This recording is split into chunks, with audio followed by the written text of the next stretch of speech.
Hi, it's Jane with SewScraptastic. Let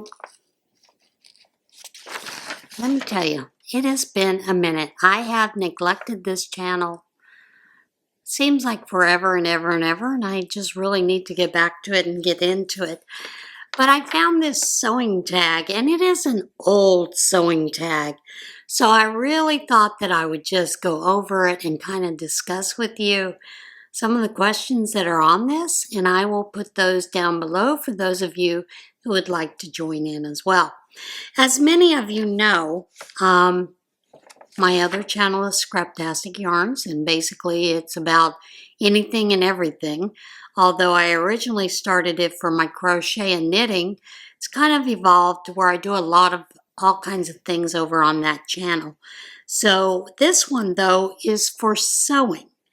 So I have determined that I really need to work on this channel so that it reflects more of my sewing life, like I said, that I've been ignoring.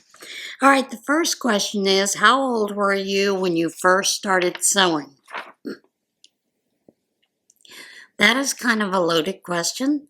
My mother had an Elna sewing machine, and I used to play with this sewing machine all the time.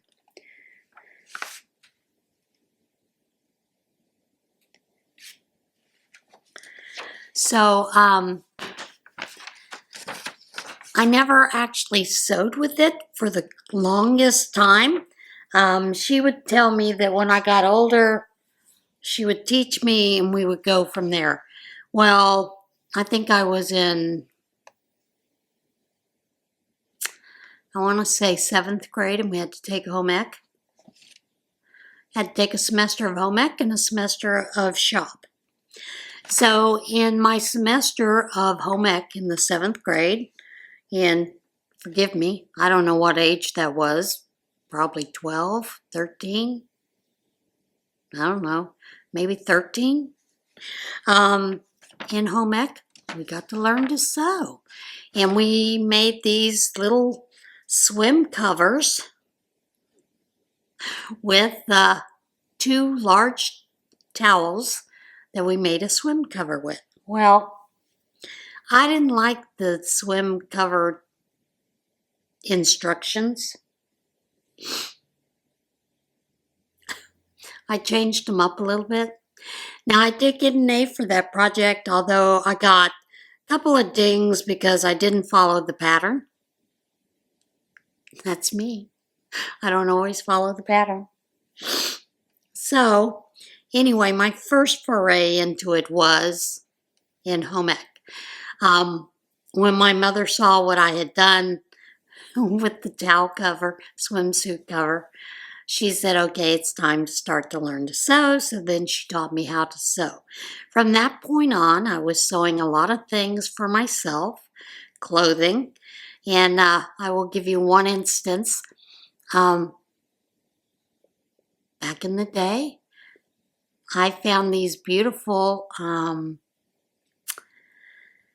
do they call them, harem pants. And I really liked them. So I made myself a pair of harem pants and wore them to school. I did get in trouble for wearing those at school. I was told it was not appropriate. I said, well, they're pants. What's the problem? Now, my harem pants, the opening was like from mid-thigh down to my ankles. But that was what bothered them, is there was an opening and they could see skin, you know. But I was bucking the system then.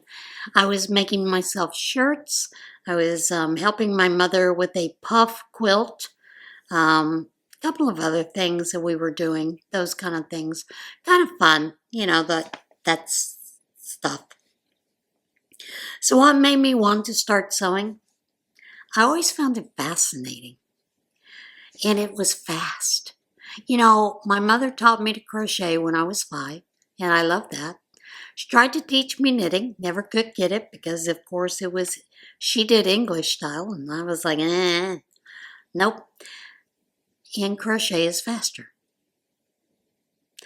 But I do love the way that you can take sewing and you can do a lot of things with sewing. So patterns or self-draft? Both. I do both. I do a lot of both. When my children were smaller, I did not like that when I would put them in the grocery store carts, in the seat, that, of course, back then we weren't wiping them with hand sanitizer wipes or anything like that. And I didn't like that my kids would chew on the handle. So I had created, and plus they were young enough, they would try to climb out of it. And I don't think there were seat belts in them at that time. So I created this pad that went over the seat of the cart, and it velcroed around the wires of the cart, front, back, that kind of stuff. But on the handle, I'd made it to where it would wrap around my child to hold them securely in the cart, so they couldn't get out, couldn't climb out, that kind of thing. But I also had made it extended so that there was a cover that came up over the handle. So if they were chewing on it, they were chewing on material that I knew was clean or not. So yeah, I've always done a little bit of both. What stores do I buy sewing supplies from? I'll be honest. I've done a lot with buying sewing supplies at Joann's. Of course, that's coming to an end. Hobby Lobby, Amazon. Some of my not so local places have been Vernus Fabrics, as well as Hoover's Sewing Shop, which is a Bernina sales store, and they do a lot of classes in that place, and they've got a lot of fabric, they've got a lot of sewing supplies available. The other one is Wawak, I think is how you pronounce it, online, WAWAK. The shipping has always been great, fast, those kind of things, as well as Etsy. I do find a lot of fabrics, those kind of thing on Etsy, as well as eBay, and some.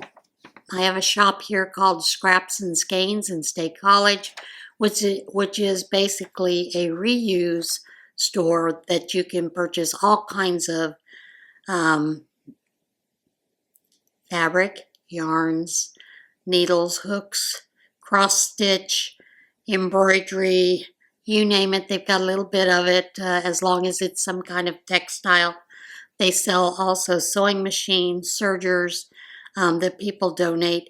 Everything is donated to this store, and the idea behind it is that it keeps things out of the landfill, and I love that idea in itself. Plus, there many times have some great sales, and they used to have this chest. It was called the free chest, and you could go in and there are all kinds of things you can find in it. And you can also find a lot of patterns there as well. Zippers, thread, machine needles, you name it. A little bit of everything. And it benefits a place called Strawberry Fields, which is a place that works with developmentally challenged folks. That's a mouthful, isn't it, these days? And some of these people are in group homes, and they work in this shop. It teaches them skills, how to cut, measure, sell, as well as just greet people when they come in. They also, many times, they will also create many of the things. Some of the gals and guys actually do some of the sewing and make bags for you to take with you. If you're a first-time person, you get a bag that is hand-sewn, machine-sewn. And this bag gives you $1 off whatever your purchase is, as long as you bring the bag back and reuse the bag. So it's a great great opportunity to keep things out of the landfill, and I just absolutely love it. And of course, I'm sure there's a lot of other places, you know, that I'm forgetting to mention. Probably Facebook. There are a couple of fabric de-stash groups on there that do a lot of selling through that. For a long time, I was buying a lot of things from Cheryl Boltz on Facebook, and she does a lot of vinyls right now. In the past, she did a lot of cotton fabrics, and she had some stunning cotton fabrics. She's kind of switched gears, and a lot of that now is some of the printed vinyls that you would use in purse making. So I haven't purchased a lot of those because my machine is a Bernina. Yes, it is a domestic machine. However, I can sew industrial things, and I do. I have purchased vinyl, cork, all those kind of things, and fabric. And, you know, some of the things that I make are some just regular tote bags, drawstring bags for my Etsy shop. And I also do some concealed carry bags. Those are generally word of mouth, people that know me. We do have a gun range here that knows that I make them, and they will allow me to bring in bags to do on commission sales.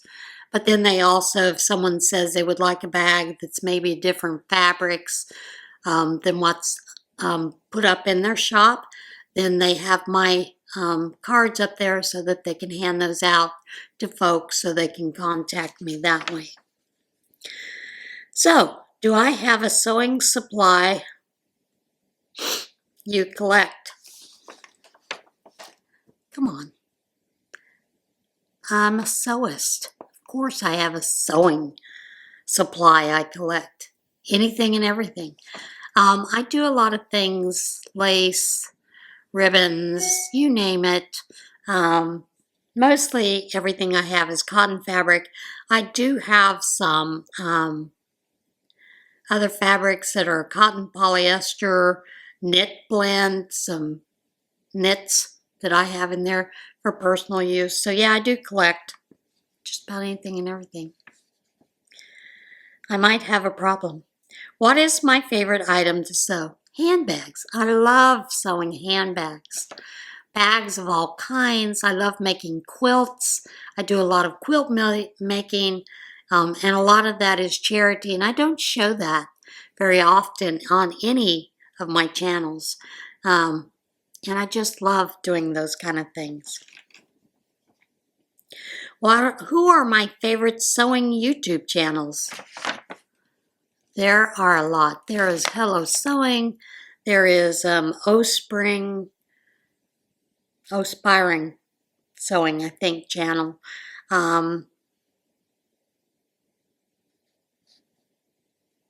Drawing a blank. So crafty. So there's a ton. And I can't name them all. I'm drawing blanks. So what it is, that is crazy. And She Can Sew is one of my favorite ones. And then I have a lot that I like just to watch to see what they're doing. Like Vivian Sews, and, you know, So Natural Dana, or So Natural Dane. You name it, I've got a lot. So I'm gonna do that as I go. Do you clean as you sew or make cleaning tomorrow's problem? I try to make sure that I clean up before the end of the day. Now, if at the end of the day I'm extremely tired, then I do it the next day.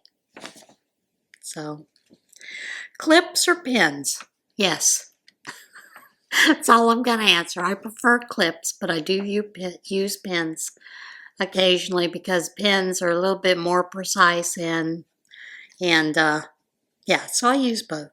What's one sewing habit you have that is controversial?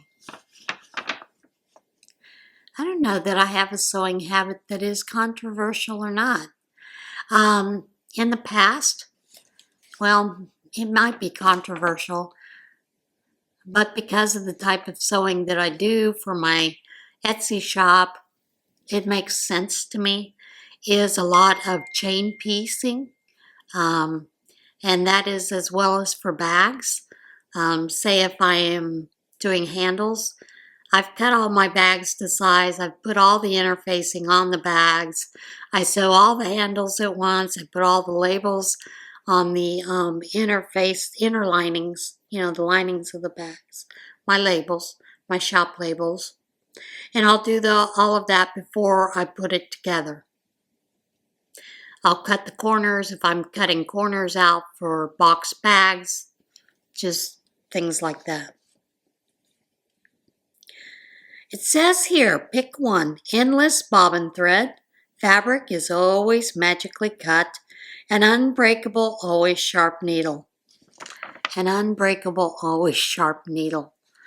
Man, you have no idea how fast I can go through needles with sewing. And there are different size needles that you would use for different projects. For those of you that sew, you know this. But I go through a lot of 80-12 needles, microtex needles for my embroidery. Yes, I do some embroidery as well. And I go through a lot of 90-14s or 1490 needles. They go through a lot. What's one sewing tip you wish you could tell your beginner self? Don't stress about it. Mistakes are bound to happen. Yeah, don't stress about it. Mistakes are bound to happen. Does sewing run in your family? Yep, it does. My older sister did a lot of sewing, garment sewing. I don't know if she did quilting or not. I think she made quilt tops, but I don't think she actually did any of the quilting in them. But she, man, jackets, vest, those kind of things were something that were easy for her. She got those right away, had no issues. Those I'm a little iffy on because it's clothing. Now I have made a lot of clothing for my children, shorts, shirts for my boys, and as well as one of the school teachers. My boys were in 1st and 2nd grade. I was making a lot of their clothes. This was when Hancock's was starting to go out of business in my area. So I loaded up on a lot of fabric that I could make clothes for my boys. Knit, terry, cotton, broadcloth, you name it, whatever I could get my hands on at a cheaper price to make clothes for my boys, because I couldn't afford to buy a lot of clothes for them, because at that time my husband had left me and I had a daughter, she was 3 years old, had left me, and so I was living on welfare while I was going to school. So I was making a lot of these clothes for my kids. I made clothes for friends, shirts, all kinds of shirts for friends. They would buy the fabric and I would make the shirt for them. And I had a first and 2nd grade teacher come to me and said, I see that you make a lot of shirts for a lot of these kids, for your kids. Can I ask if you would consider and dresses for my daughter? When she found out I did dresses too, she was really excited. Can I ask you if you would make some dresses and some clothing for some of our children who are kind of in the circumstances that you are? We will collect fabric for you to make those things. And so I did that for a lot of those kids in the school, migrant workers and the illegals, because yes, I grew up in Roswell, New Mexico, so there were a lot of both migrant workers and illegals. So you have to understand when I talk and when I say that, it's because I saw both of it. And there is a big difference in it. But I did a lot of sewing that way for a lot of those people and kids. So yeah, I enjoyed sewing for many years. And then once I got my degree in nursing. Kind of put the sewing aside, although I kind of went back to it every once in a while. That kind of thing. But yeah, sewing does run in my family as far as my mother, my grandmother. She made a lot of quilt tops. And myself, my older sister and myself. My younger sister, not so much. What's your next sewing project? My next sewing project, believe it or not, is actually personal. I do have quite a few pairs of jeans that I have outgrown, sort of. And they are jeans that I've never really worn. So I am downsizing them. What I mean by that is I've lost some weight, so I need to take them in so that I can continue, so that I can wear them and use them. So I'm doing that with a couple of pair of jeans that I have, it always happens to me because I'm short. And being short is a pain sometimes. When I purchased something, I purchased a beautiful pair of slacks. And they were like bolero type slacks. Well, I'm short. When I get them for my size, because I'm plus size, they are way too long. For some reason, they always think plus size people are tall as well as heavy. And that is not always the case. So I have a lot of hemming of those kind of things that I need to do. So those are some of my next sewing projects, as well as continuing to make bags and hot pad covers and book journal covers and things like that. So yeah, that is it for this sewing tag. I hope you enjoyed it, and I'll be seeing you guys again pretty soon. I am going to do some just sew with me videos here and there, or cut with me when I am cutting fabrics for other projects. So yeah. All right, thanks guys for watching, and I hope you have a great day. And if this is your first time seeing this sewing tag, I hope that you would consider answering the sewing tag as well. You can answer down below in the comments if you want, or if you have a channel, by all means, run with it, and let's get this sewing tag back out there again. All right, guys, see you guys soon. Bye.